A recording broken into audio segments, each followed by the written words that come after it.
Hey everybody. With the condition that the world is in nowadays, I know that fear and a lot of other things are probably going through everyone's minds.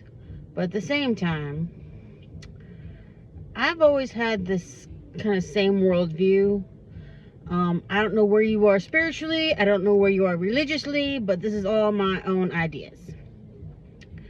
Which is, the whole world is nothing more than a bunch of kids playing in the sandbox. Like, we know that the U.S. kind of started a war over in Iran and previously probably in Iraq and whatever, because they were, manipulated, possibly encouraged by a nearby state, and possibly Israel, who knows? Or just a lot of rich people who might live somewhere between Europe and Israel, who are creating these wars, one, to make profit, two, they don't care what happens to us or anyone who's less rich than them or less powerful. And depending how much you are a conspiracy theorist, the Bible does kind of specifically say that there will be wars and rumors of wars, and all this stuff has to happen before Jesus or God decides to come back. It just has to happen sometimes. But at the same time, it's like, United States is that bully kid who's not that smart, who picks a fight with the kid who's making the sand volcano in the sandbox, but the dumb big fat kid who started the fight was like told to do it by the nerdy kids in the corner because he got tricked, and all the nerdy kids in the corner are like all the rich elite Rothschild, I don't know if they're in Israel, but possibly. They tricked the dumb fat kid to start the war with the kid in the sandbox.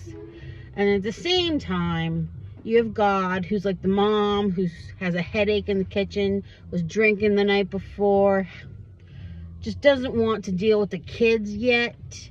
He's like, not until I'm ready, not until I'm ready. But at the same time, the fight's still happening in the sandbox. The same dynamic just keeps happening, and it does say in the Bible, if you want to follow that track, that no one knows the day or the hour. We don't know when mom's headache is going to be over with.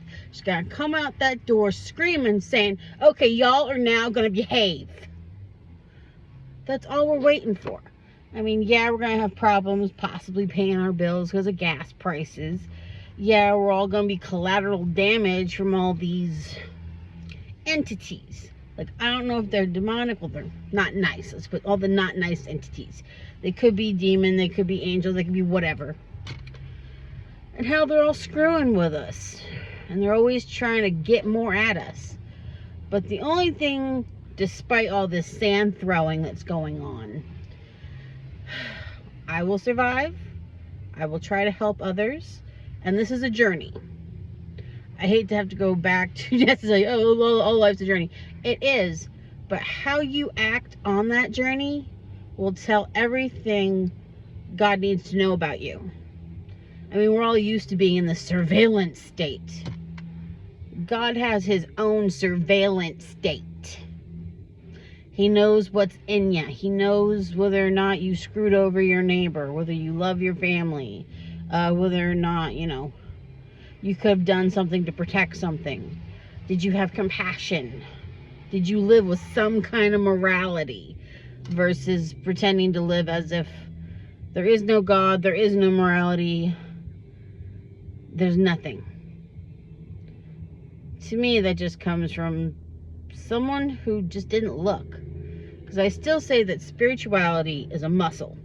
If you don't use your muscle, if you don't use it, you lose it. So if you're lost, that's understandable. But at the same time, you're gonna need a lot of higher power, or you're gonna need something to hold on to, because times are bad and they're gonna get worse, and they told us ahead of time. So in some ways, you can't say you didn't know. I mean, you could say I didn't care and that you were beaten into submission by the hardness of life, which is possible. But at the same time, they always say go to the light. I mean, usually they say that when someone's dying, but even when you're still living, find the good things. Find the light. You're going to need a lot of light because there's going to be a lot of sand throwing by a lot of dumb little kids. And mom's not over her headache yet. Mom's not over the headache yet. So it's up to you whether or not you want your name written in the Lamb's Book of Life, which is where God's like, that's one of the good ones. It's really similar to Santa's list about the good and the naughty kids. So that's up to you whether or not you want your name in that place. It really is all on you. Because you can go find somebody who knows more about it and then get better at it.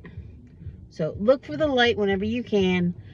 Life is definitely going to be hard. Wear a helmet. And try to do less evil, because there's enough things already out there doing plenty of evil stuff. Way worse than what you could ever think up. So just try not to add to the problem. I mean, you may not fix a lot of things, but just be nicer. Try to make the world a happier place despite the sand throwing. Despite, the smart kids making the dumb fat kid beat up the kid who has nothing to do with any of them. Or as that lovely hat that guy used to wear, he had a saying on it that said, just shoot them all, let God figure them out. It's an option. I think certain entities and countries are pro for that approach. So stay alive as happily as you can. Have a good one, y'all.